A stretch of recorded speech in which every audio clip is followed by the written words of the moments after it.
True, baby. Listen up. Ed leans back in his John Deere cap. Says I don't chase clicks, I just chase facts. Got a Bible by the mic, small town on his back. Reads every line before he hits that track. Ronnie in the booth with a notepad full. Cross on his chain, hard, humble but full.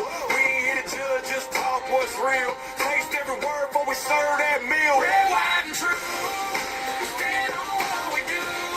Gotta taste your words before you say 'em. 'Cause the truth does play when you lay it. Red, white, and true. We pray on what we choose. If you don't line up with his view, we don't spread it. Red, white, and true. Rolling that feed, everybody want flame. Pointing at a headline, never read a whole page. It says slow down, son, check that source. Every tongue got power. Pick your course. Ronnie takes a breath, says a quiet prayer. Lord, guard my mouth, let me keep it fair. We talk faith, talk flash, talk the hard news too. But we weigh each word like it's aimed at you. Hey, hey, red, white, and true. We stand on what we do. Gotta taste your words before you say 'em. 'Cause the truth does play when you lay it. Red, white, and true. We pray on what we choose. If it don't line up with his view, we don't spread it. Red, white, and true. We ain't perfect, just forgiving. Trying to walk it out, not just talk opinion. You can disagree, pull up a seat, that's fine. But we keep it in grace when we draw that line. Hey, hey, hey, red, white, and true. We stand on what we do. Gotta taste your words before you say 'em. 'Cause the truth does play when you lay it. Red, white, and true. We pray on what we choose. If it don't line up with his view, we don't spread it. Red, white, and true.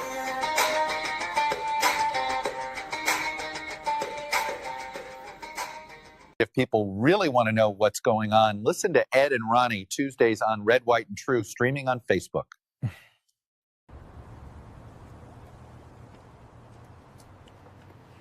I stay updated by watching Ed and Ronnie. Hey there, yeah, I'm talking to you. Name's Clyde. I'm a Cardinal, obviously, but here's the thing. I am absolutely hooked on Ed and Ronnie's live streams. Can't help it. Every Tuesday, I plop down in this nest, seeds on standby, and tune in. They bring the truth like a tailwind. Woohoo! Almost there! Phew, made it! Now for some TV. All right. Wake up, America! The rooster's been crowing and the sun is already high. It's time to open them ears and open that heart. Start listening to Ed and Ronnie, two fellas with a whole wagon load of sense, and watch their streams. All right. Well, tonight you will not be able to listen to Ed and Ronnie. Ronnie is in the hospital. He's been there since Monday night. And we're going to just open with a word of prayer for my co-host and son. Father, I come to you just now thanking you for this opportunity to share some thoughts and opinions here on Red, White, and True. And Father, we miss Ronnie when he's not around, and that'll be the case tonight. I just pray healing over his body, that you would take good care of him. And Father, help him to be back soon, but help him to also understand the seriousness of his condition and to take all of that seriously, be with his doctors and nurses and all of those that are taking good care of him. Father, help me tonight to say and do the right thing. In Jesus' name, amen. So, as I said in my prayer, Ronnie has a condition. He is suffering from sepsis. And unfortunately, I am knowledgeable on that topic. I've had sepsis 2 different times. And so I know what he's going through, and it is no fun at all, 0 fun. In addition to that, he suffers from something that I don't have a problem with. He can't sit still. And so sitting in a hospital bed is not an ideal condition for him. So if you believe in the power of prayer, you believe that Jesus is the way, the truth, and the light, no one comes to the Father except through the Son, then we would welcome your prayers for him as well. Welcome. to those who are here with us, and welcome to those who will watch in the future. They are program that we use called StreamYard. It throws a reminder up and says, welcome those who will watch later. I'm like, yeah, it's the studio version of an idiot light, you know, the ones that flash on your car and tell you what to do or not to do. Well, I got that here on my end as well. I'm going to start out with a video that Ronnie had saved for us. It's not really in my plans for tonight, but I seen it was saved there. And so before it gets too old, I want to share it. We'll just let you take a look. So while I'm working on our bus fleet, one of the men across the street is walking up and down the shoulder. He's shouting vulgarities, profanities, and very nasty words. I'm quoting him. He said, "Tony, I'm going to rape your wife. I'm going to rape all of your grandchildren." And he said, "The next time you go out of town, I'm going to kill them. And what the F are you going to do about it?" End quote. I can't allow a man to rape my wife. I can't allow a man to rape my grandchildren. I will not allow a man to murder my children when I'm gone. The next time you leave, I'm going to kill your family. What the F are you going to do about it?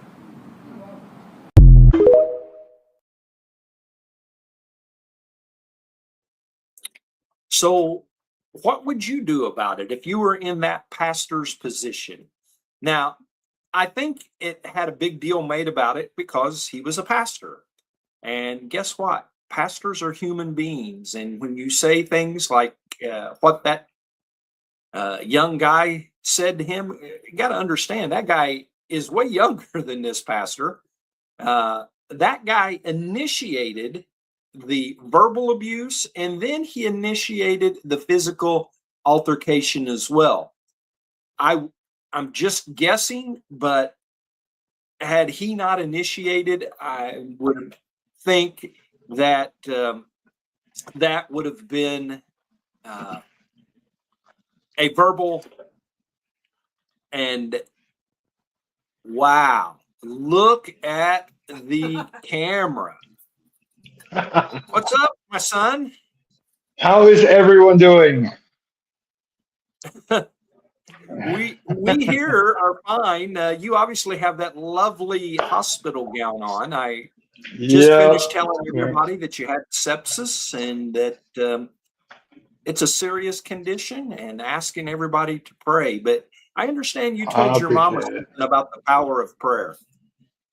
Yeah, absolutely. I was just talking to her just a couple of minutes ago, actually.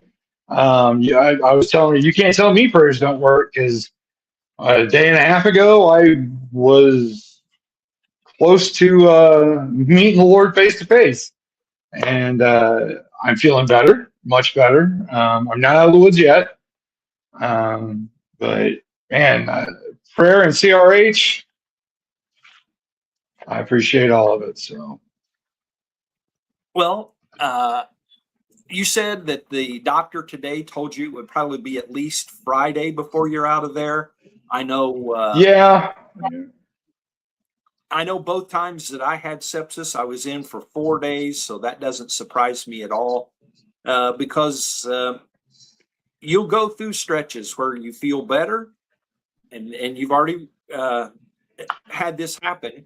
And then all of a sudden that fever spikes back up, and you feel right like back down, right back to where we started. But it's good that you're feeling better. It's good that your fevers don't spike so much, so often. And it's been 24 hours since I've had a fever. That is a good thing. Of course, they're pumping you full of antibiotics and Yeah, Yep. that's I got a little bit going in. yes, you do. Yes, you do, and that's what you need. Fortunately, it seems as if they caught it very early, and Yes. yeah, the earlier you catch sepsis, and if anybody's watching and have had this, they know exactly what we're talking about. The earlier you catch it, obviously, the The better better. your chances are. I don't. I haven't told you this because you haven't been feeling well or not, but the first time I had sepsis, I had never even heard of it. Didn't know, have a Really? clue what sepsis was, and so I Google searched it. And when I Google searched it, that was not the right thing to do because it said 1 in 3 people with sepsis die from that. And I'm like, Really? oh, crap. Well, this was in Oh, 2009. I'm sure things are much better and different now. But that's what it says. 1 in 3 people with sepsis die. Now, what it wow. didn't say until later in the search was that I was 40 years old, 40 something years old, and it didn't say that a healthy 45-year-old or whatever I was more than likely would not die from sepsis. That percentage included, elderly people whose body have a hard time fighting off that kind of illness. And so, But it but still my scared thought you. was, yeah, my thought Oh, was, I sure hope you got company. yes, I do. I got to go. I just wanted to, I can't be here long. I just want to jump on and say hi, everybody. Thank you for the prayers. I truly appreciate it. I'm feeling better for the moment, but hopefully by Saturday I'll be back and doing red, white, and true. So Yes, I well, got to get out here. Thank you, everybody. I appreciate it. Do the right thing. I'll see you guys later. all right, buddy. Bye. Well, that was a good minute or so there that we had Ronnie in here with us. Trying to find my background.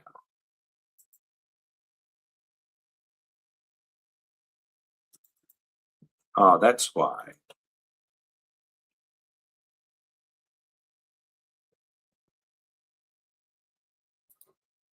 There we go. Now things are back to normal.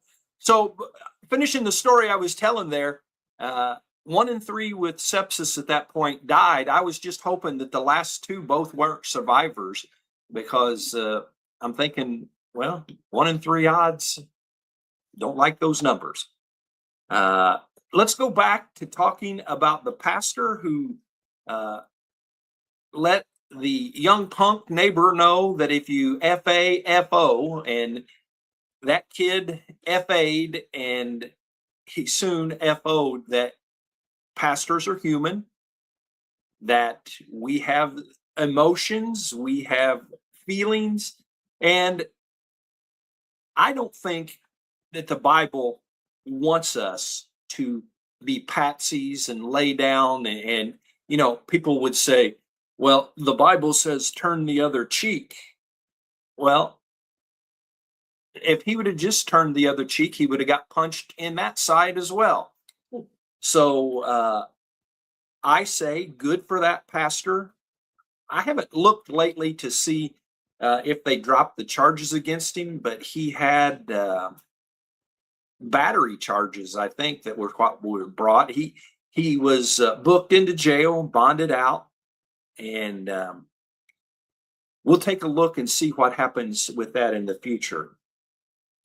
My top story for tonight, and I had told Ronnie on Saturday to mention that this was going to be covered the next, I said on Tuesday. Obviously, we're here on Wednesday now, or we think it's Wednesday. Amy and I, this is her second week of retirement, and we've already figured out one of the toughest parts of her being retired is keeping track of what day of the week it is. So this being Wednesday, and I said that we'd take a look at Caitlin Clark and the entire situation that has been going on there. I want to give some background. I want to talk about Sophie Cunningham in it as well. But obviously, unless you were living under a rock somewhere, you've heard about the game with the Fever and the Phoenix Mercury. During the game, Phoenix player Alyssa Thomas made contact with Caitlin Clark's throat. Officials didn't call a foul on the play during live action. And despite immediate reaction from fans and analysts, nothing happened until later the next day when the NBA or the WNBA reviewed the play, upgraded the play to a flagrant 2 foul, and suspended Thomas for 1 game.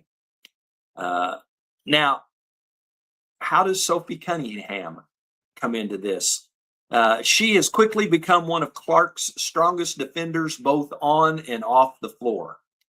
On her podcast, Cunningham accused the league of failing to protect its biggest star. Her comments included, "The league does absolutely nothing about it."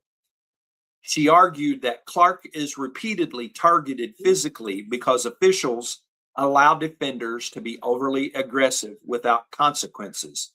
These comments exploded across sports media. Sophie and her finger point that has just gone haywire all over probably the world, but for sure in the United States, was the most, let's see, what do they call it? Trending. The highest trending meme in the WNBA, her and her finger point. It really isn't so good when the camera is up close like that. But,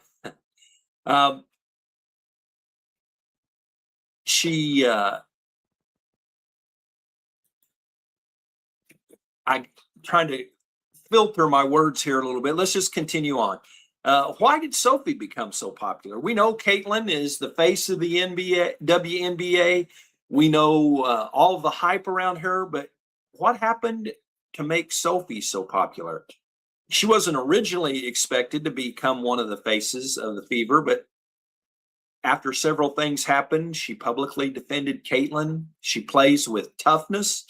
Fans appreciate that she's willing to confront the opponents. Her personality has made her extremely marketable, and many Fever fans now refer to her as Clark's bodyguard.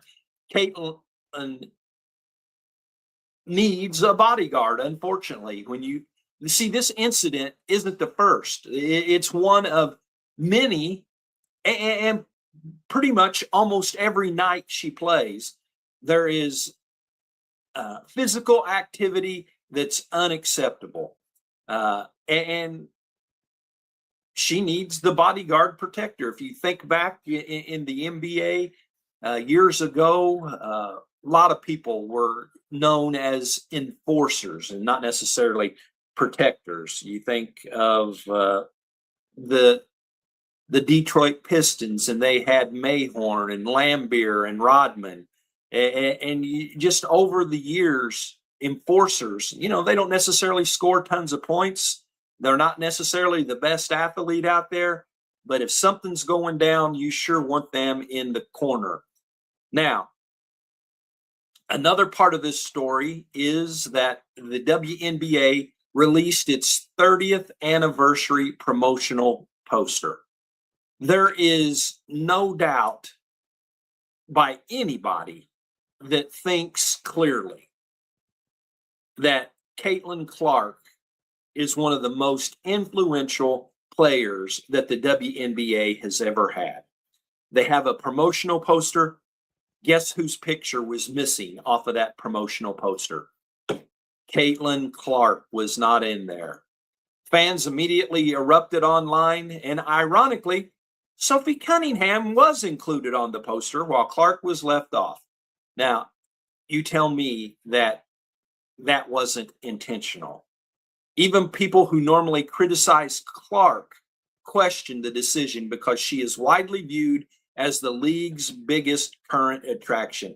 Widely viewed, as I said earlier, if you have half a brain, if you can think clearly, she is the biggest attraction. And that's not just because I said so. That's because you can look at the attendance figures, the merchandise selling figures, all kind of things, and know that beyond a shadow of a doubt, I have no qualms in saying that she is the biggest star, at least fan-wise, in the WNBA currently, and possibly and quite probably ever in the WNBA.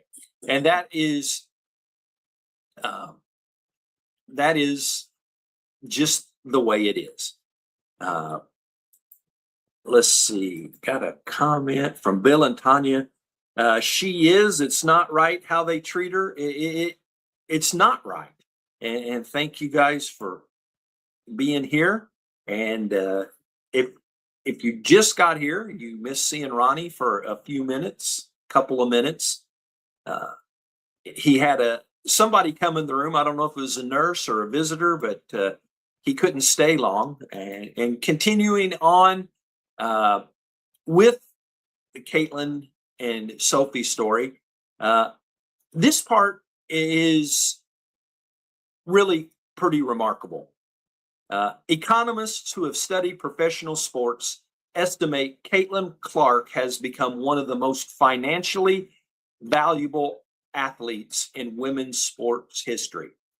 Some of the numbers attributed to the Caitlin Clark effect are: during her rookie season, multiple WNBA teams moved to NBA arenas just to fit in more fans. Hadn't been heard of in years, maybe ever, in the WNBA. Several franchises set attendance records when Indiana visited. Indiana set the highest home attendance in league history. Again, we're talking all time. Clark's game consistently produced the highest TV audiences. Even this season, Indiana games continue to dominate the WNBA ratings. One June game against Toronto on television averaged 1 million viewers, making it the league's biggest cable/streaming audience of the season at that point. Now, here's where some numbers will really get you. Clark remains the league's top merchandise seller. Recently, social media claimed that Clark and Sophie Cunningham together accounted for 71% of the WNBA jersey sales. I've heard that number more than once. 71%. Two players out of I don't know how many dozen are in the WNBA, but even though that exact percentage isn't verified anywhere or whatever, it should be treated cautiously. But what is confirmed is that both players rank among the league's strongest merchandise sellers. That's one way you gauge a professional's popularity, is by how many people buy their jerseys, how many people buy whatever merchandise they're selling. Get these numbers. Sports finance experts estimate that Clark has generated over 25% of total WNBA revenue during her rookie season through attendance, TV, and merchandise. One player generating 25%. Her economic impact on Indianapolis alone has been estimated at over $36 million. Analysts have argued her presence increased the league's overall value by hundreds of millions of dollars. We're talking about one player, one person that people either love her to death or give her zero respect. There's jealousy involved. There's other things involved. I wanted to reach into another aspect of this. Beyond the hard fouls and officiating, the debate has become impossible to ignore. Many commentators believe Caitlin's arrival has exposed cultural tensions in the WNBA. Caitlin is a straight white woman who entered the league with unprecedented media attention. She became the college basketball all-time leading scorer. And I didn't say women's college basketball. She became the college basketball all-time leading scorer in history. And so there was plenty of fanfare before she came into the league.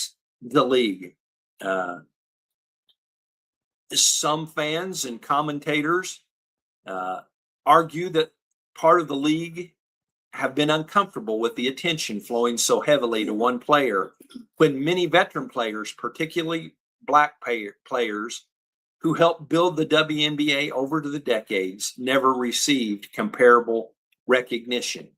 Now, I'm not sure why that would be Caitlin Clark's fault. I'm not sure why the lack of respect for her and the physical beating that she takes on a regular basis. And other people takes it a step further and argue that Clark's treatment has been influenced by race, pointing to repeated physical play, criticism from players, and what they view as reluctance by the league to fully embrace its biggest star. Adding to the discussion is that a significant number of WNBA players openly identify as lesbian. Some commentators have suggested that cultural difference between Clark and portions of the league have contributed to those tensions. There's no direct evidence that Clark has been targeted because she is straight and white, and many players, regardless of race or sexual orientation, have publicly supported her. On the other side, many current and former players reject the idea that race or sexuality explains the controversy, but the truth is that several factors may be overlapping. Clark entered the league with historic publicity. Veteran players want recognition for helping build the WNBA. Every hard foul involving Clark is amplified because millions more people are watching. Social media often turns basketball disagreements into broader cultural issues. Now, let me mention another thing. It's not in my notes here. The WNBA, prior to this season, negotiated a new collective bargaining agreement between the players and the owners. The WNBA players are reaping huge benefits, salary-wise, benefits-wise. Before Caitlin Clark came along, almost every team flew commercial airlines, what you and I would fly. Now that Caitlin has become so popular and there's plenty of money, that is there's plenty of money, and everybody pretty much, I can't say 100% of them are, but most every team is flying private airlines to their games. Tell me that they could have afforded to do all of those extreme benefits, money, flights, without the Caitlin Clark effect. It just wouldn't have happened. And then we look at Sophie again. Sophie has benefited enormously from standing beside Clark. Since joining Indiana, her social media following has exploded. Her jersey sales have gone up. National television appearances have increased. Podcast audience has grown substantially. She has evolved from a respected veteran into one of the WNBA's most recognizable personalities. Wow. So as we finish,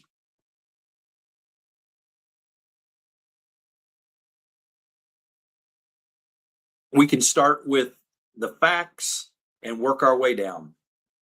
record attendance. TV ratings are through the roof. Merchandise sales are high. The values of the franchises have gone up.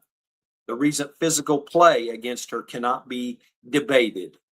Sophie Cunningham's public defense of Caitlyn can't deny that. Those things present a debate. Some believe, others argue, critics respond, supporters say. But in my view, and I read earlier about how throughout the NBA history, they have done things to protect their superstars. And I'm not talking about making rules different because of an individual, but they put things into place that were happening to their superstars that wasn't happening to other people. And I think with that, they've got to start protecting Caitlin Clark. What if Caitlin got injured to the point where she had to retire? WNBA would have a huge problem because the attendance would drop through the bottom.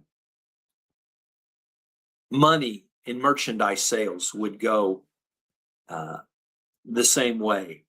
But here's what stands out to me. I read a commentator that said the WNBA needs Caitlin Clark way more than Caitlin Clark needs the WNBA. You see, Caitlin Clark could retire today and be well set for the rest of her life. Caitlin Clark, this commentator said, could stop the NBA and her and Sophie start a brand new women's professional basketball league and would probably put the WNBA out of business. And that's just one commentator's opinion. But that being said, I don't believe Caitlin wants any of that. I don't believe she wants to retire. I don't believe she wants to start her own basketball league. I think she just wants to compete at the highest level possible and be treated fairly. And so with that, that is my Caitlin Clark, Sophie Cunningham update. And we're going to take a short break. We're taking a short break, but don't go anywhere. Ed and Ronnie will be right back in just a few seconds. Thank you so much for supporting Red, White, and True. Did you know that your interactions with us on social media are vital to making sure that we continue to grow our audience? Please follow us on all major social media platforms, especially our Facebook page, so we can continue to share Christ through current events and more here on this live stream. Okay, just a little bit longer to make sure that you go grab your coffee, soda, or whatever you want, so we can continue with today's live stream. All right? Are you ready? Here we go. Members of Congress, people of Earth, the time for secrecy is over. Watch Ed and Ronnie. Get the truth. The answers you seek are within reach. The future depends on it. Well, I'm trying to say and do some things that'll give me a little more material. Probably won't go the full hour tonight, or even how many times when it's Ronnie and I together, we go well over the hour mark. But if you're just joining in, Ronnie was in here for a couple of minutes. He is currently inpatient at Columbus Regional Hospital with sepsis. He's doing better. He went Monday evening to the emergency room and they admitted him, and he's been there ever since. They think that he will probably be there at least until Friday. And we're going to pray that God just takes that sepsis away. We've already prayed that here on the air at the beginning tonight. Sepsis is no fun. I know most illnesses are no fun, but the sickest I've ever been in my life has been due to sepsis. So keep Ronnie in your prayers. He mentioned while he was in here, he mentioned to his mother through a text just a little bit ago, boy, the prayers are working, because you could tell with him being on here a few minutes ago, he looks so much better than he did Monday. That said, sepsis, until it's totally gone, you can be feeling well for a long period of time, and all of a sudden that fever will spike, and you feel like you're starting the whole thing over again. And so we keep him lifted up in your prayers. Wanted to look at some not headlines, but some different things that are going on around the world, around the country. And then I'll get into my second big topic of the evening. Rapid Response 47, which is, I don't know exactly who runs that. I'm pretty sure it's some part of the White House staff, and because they report social media instantly when things go on. But here is a video. I'm not going to show the video. I'm just going to read. FBI Director Kash Patel at a news conference said, "I want to thank President Trump for recognizing Tren de Aragua for what they are, terrorists, and that is how we are always going to treat them." This was at a press conference where they announced the arrest of, it doesn't show right here, I think it was at least 7 gang members from Tren de Aragua being charged with vicious kidnappings and murders. So that is a good one. The next one is a video of Vice President Vance. He is giving a speech in front of a bunch of military members. And he said, one of the reasons why I'm the proudest of the president, of what the president has done over the last 18 months, is because when he asked you, talking to those military members that he's addressing, to go to war, he has given you a defined mission. He has asked you to go and accomplish it. And most importantly, he has given you the tools to kick the hell out of the enemy and to come home safely. And I would say he could have dropped his mic at that point and went on from there. Let me see if I can share my screen. Not sure that this will work, but there is a video that shows when the earthquake in Venezuela started and what happened with several buildings that are side by side. Let me see if I can get this to show. Let's look at it. Okay, let me full screen it here.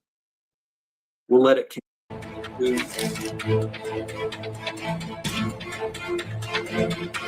What was happening right there?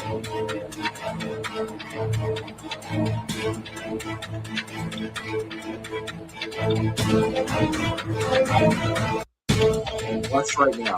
Back there.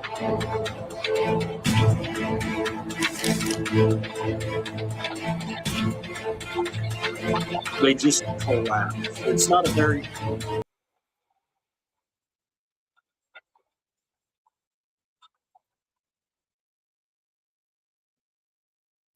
wasn't a very good picture because it was so light back in the background. But those buildings just it would remind you of when the World Trade Center buildings both collapsed, except again, if I was to put it back up, those cars that were parked along the curb there almost tipped from the doing this. And wow, we need to remember to continue to pray for those in Venezuela.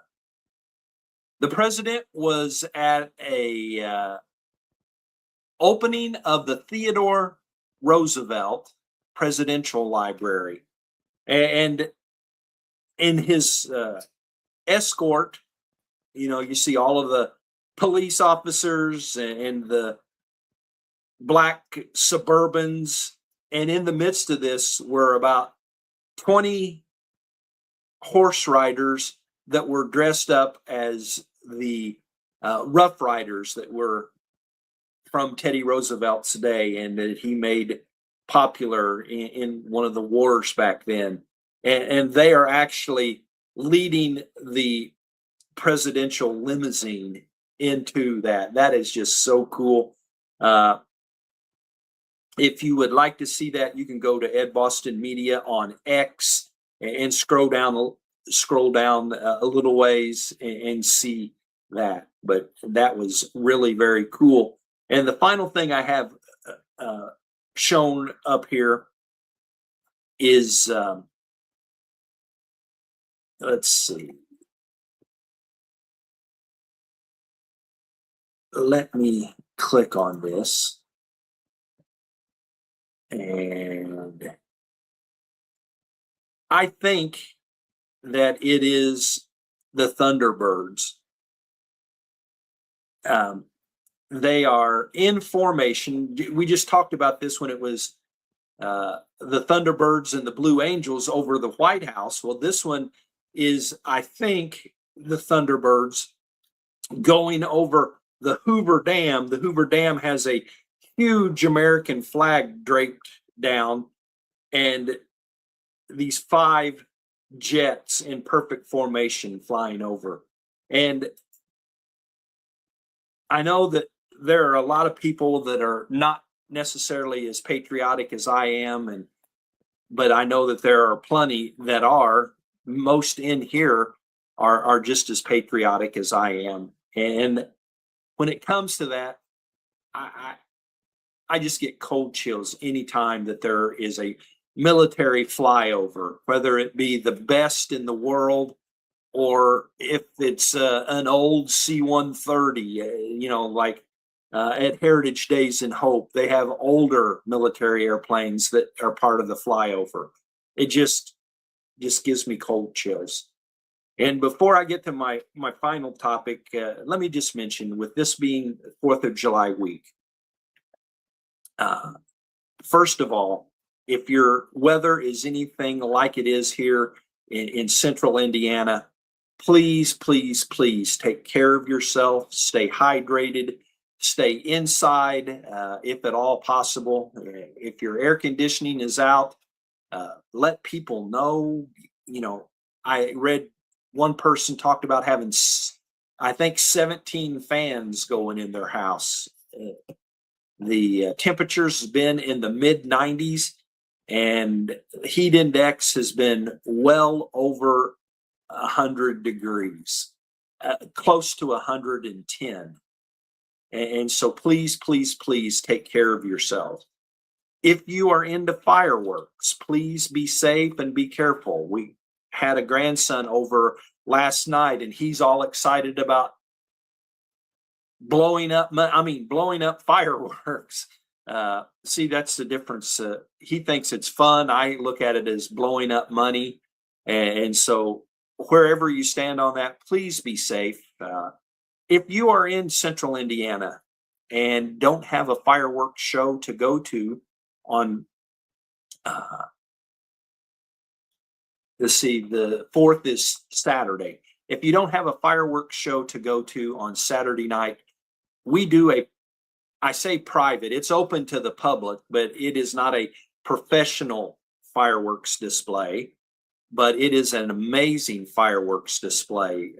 One of our members there does a phenomenal job. This is the 4th year that we've done it. It's our Fourth of July there at the church, and every year it has gotten better.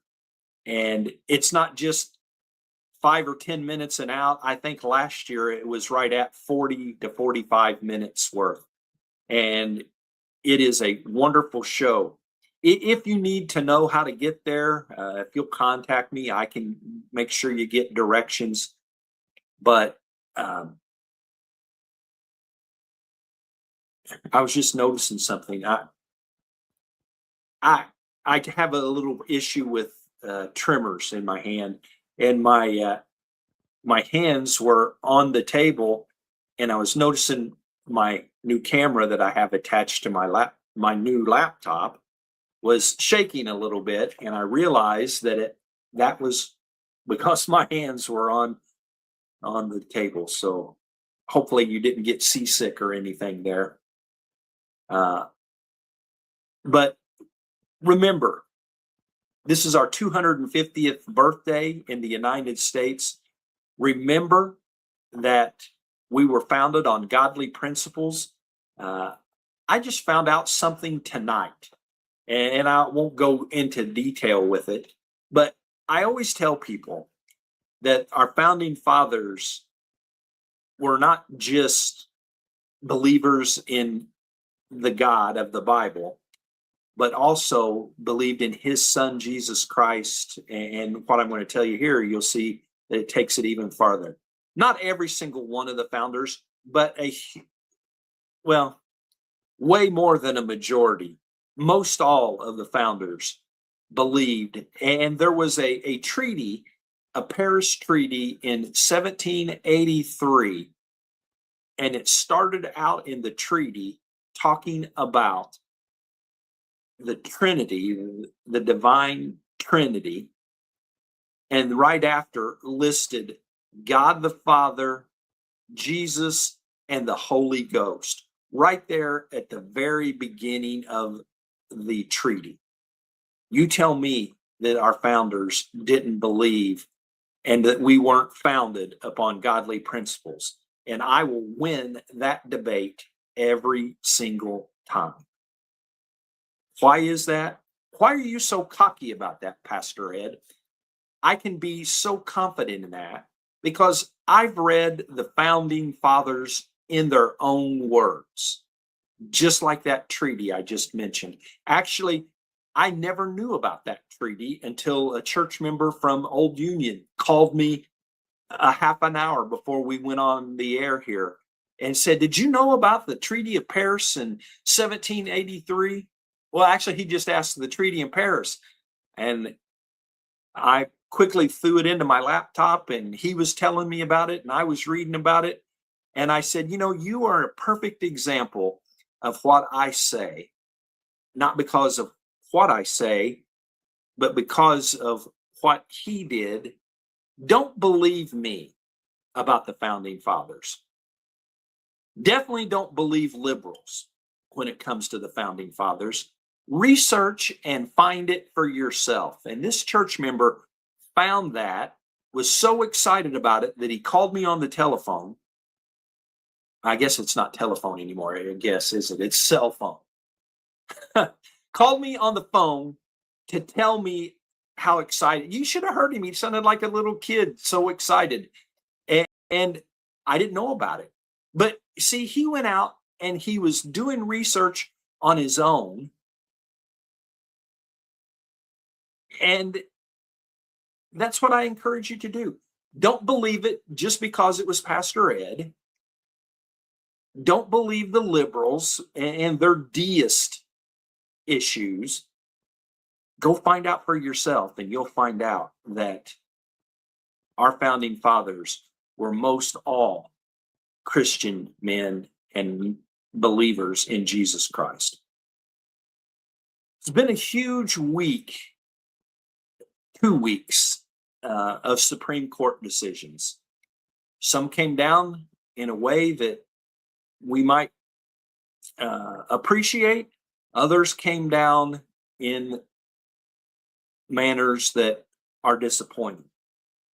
One of the huge ones, maybe the biggest, came down on the side not that our conservative followers would have liked. The birthright citizenship issue. The court rejected President Trump's executive order attempting to end automatic birthright citizenship for children born in the U.S. to parents who are in the country illegally or temporarily. The majority concluded that changing this longstanding interpretation of the 14th Amendment cannot be done through an executive order. What does this mean? Birthright citizenship remains in place. The ruling enforces that major constitutional changes generally require either Congress or a constitutional amendment, not unilateral presidential action. And this was one of the administration's most significant legal defeats since Trump came back into office. I've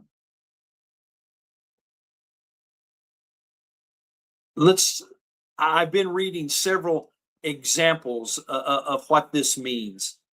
And one of them was like, it would be like a couple of illegals just crossed the border 30 minutes ago, had a baby, and that baby is automatically a United States citizen because of where he was born, he or she was born.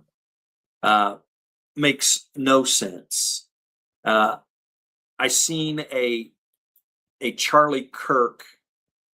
Let me see if I saved it over here. A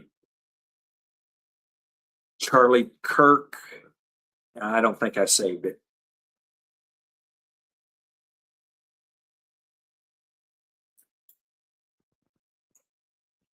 Speaking of Charlie Kirk, I sure do miss him.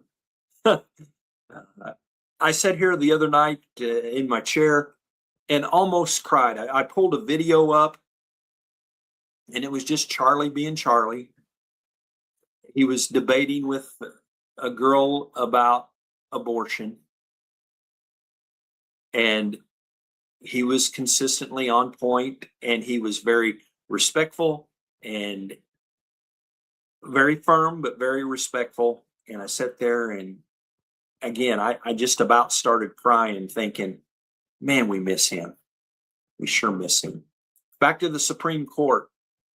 Transgender athletes in women's sports. The court upheld laws in Idaho and West Virginia restricting transgender girls, biological males, from competing in girls and women's school sports. What does it mean? States now have stronger authority to maintain separate girls' sports based on biological sex. Supporters argue it protects fairness and Title IX opportunities for female athletes.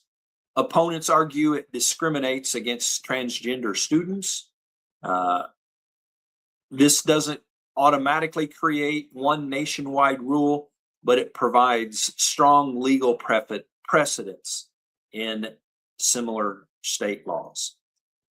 Campaign finance. The results, the court struck down limits on coordinating spending between political parties and their candidates.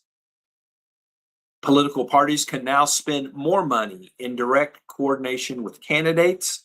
Supporters say the political speech is protected by the First Amendment. Critics fear wealthy donors and national parties will gain even greater influence over elections. Fourth topic was presidential power over independent agencies.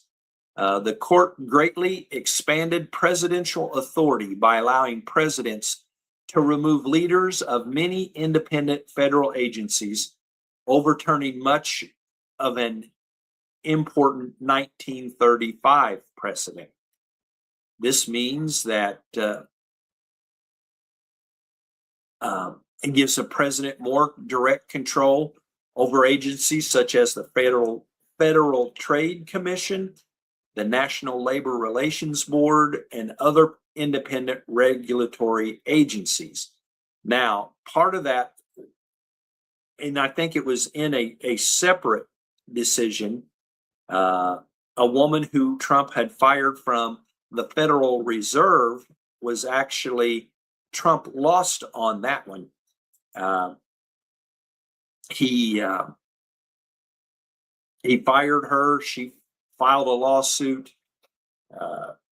She wins through the Supreme Court, but the Supreme Court basically said that the Federal Reserve is way different than other agencies, and because it has so much power over what the economy will be and different things, that it needs to be independent of government regulation. And so they deemed that that was different than these others. The president, supporters say the president should control the executive branch, and critics argue it weakens the independence of agencies that were designed to operate outside of political pressure. The Mississippi mail-in ballot case, I was disappointed in this one. The court upheld Mississippi's law allowing absentee ballots that are mailed by election day to be counted even if they arrive several days later.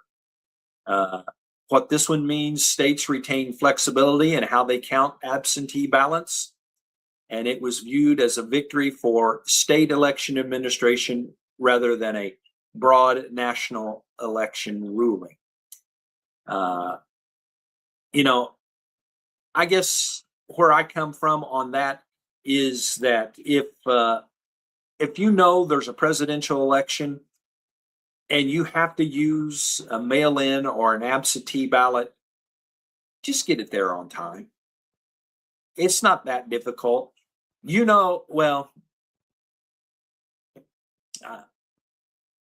Once the primaries are over, is how I'll phrase it. Once the primaries are over and you know the two candidates, once the opening starts for absentee and mail-in ballots, there's going to be a day that they say, you can start mailing these in. Then just do it. Don't wait until it's too late. Clarence Thomas had a really, really, really good dissent on that one. And again, I was disappointed in that one. But let's look at the overall theme. The court generally favored greater presidential authority over the executive branch, more authorities for states, a narrower, that's one of those words I can't make come off my tongue very easy, reading of federal regulatory power, and expanded First Amendment protections in campaign finance. But the court rejected ending birthright citizenship by executive order. And let me interject there. They didn't say that they agreed with birthright citizenship. They were saying that it has to come from the congressional side of the aisle and then be, like any other bill in Congress, or to use a constitutional amendment. That constitutional amendment, the 14th Amendment, is where this came from. And the reason that amendment was written was to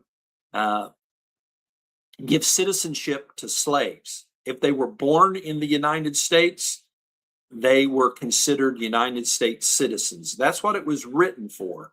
It wasn't written for people that come illegally and take advantage of a system. They were forced to come. And so I think that a law should be written that would be signed by the president. It would have to pass both chambers of Congress, but people that come here illegally and their children should not have a right to vote. Some efforts by the Trump administration that exceeded what the court viewed as constitutional executive authority. Both the Republicans and Democrats are going to prop up the ones that they were in favor of that happened their way. The other side is going to gripe about it.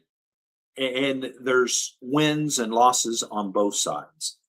So my two topics for the night, two major topics, were Caitlin Clark and Sophie Cunningham and Supreme Court decisions. I believe that this Supreme Court session is about to wrap up, and that's why we're getting so many decisions here all at one time. Let me look at something here real quick.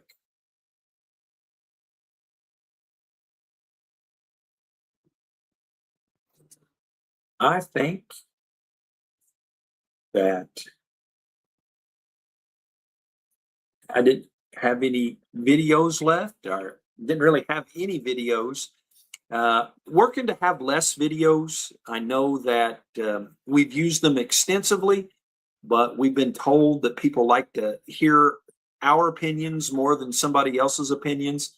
If they want to look at videos, they can go to TikTok or Reels or whatever. So we're trying to use less videos. And so as we get ready to close, I'm going to play our opening video again. Ronnie put this together.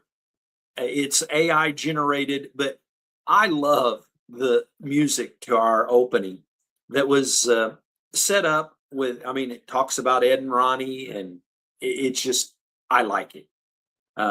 So that'll be our closing until we see you again.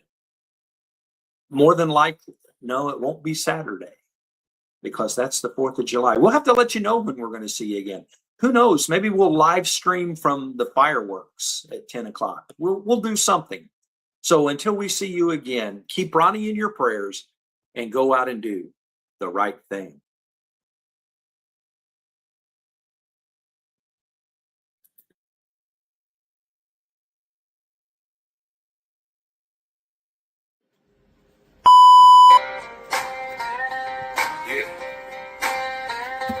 Ed and Ronnie, red, white, and true, baby.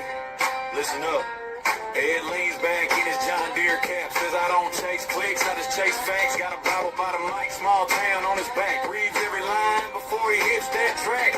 Ronnie in the booth with a notepad full. Cross on his chain, hard, humble, but full. We ain't here to judge, just talk what's real. Taste every word before we serve that meal. Red, white, and true. Stand on what we do. Gotta taste your words before you say them. Cause the truth cuts clean when you lay it. Red, white, and true. We pray on we choose. If you don't line up with his view, we don't spread it. Red, white, and true. Scrolling that feed, everybody want flame. Pointing at a headline, never read a whole page. It says slow down, son, check that source. Every tongue got power. Pick your course. Ronnie takes a breath, says a quiet prayer. Lord, guard my mouth, let me keep it fair. We talk faith, talk flash, talk the hard news too, but we weigh each word like it's aimed at you. Hey, hey, red, white, and true. Stand on what we do. Gotta taste your words before you say them. Cause the truth cuts clean when you lay it. Red, white, and true. We pray on what we choose. If it don't line up with his view, we don't spread it. Red, white, and true. We ain't perfect, just forgive it. Trying to walk it out, not just talk opinion. You can disagree, pull up a seat, that's fine, but we keep it in grace when we draw that line. Hey, hey, hey, red, white, and true. We stand on what we do. Gotta taste your words before you say them. Cause the truth cuts clean when you lay it. Red, white, and true. We pray on what we choose. If it don't line up with his view, we don't spread it. Red, white, and true.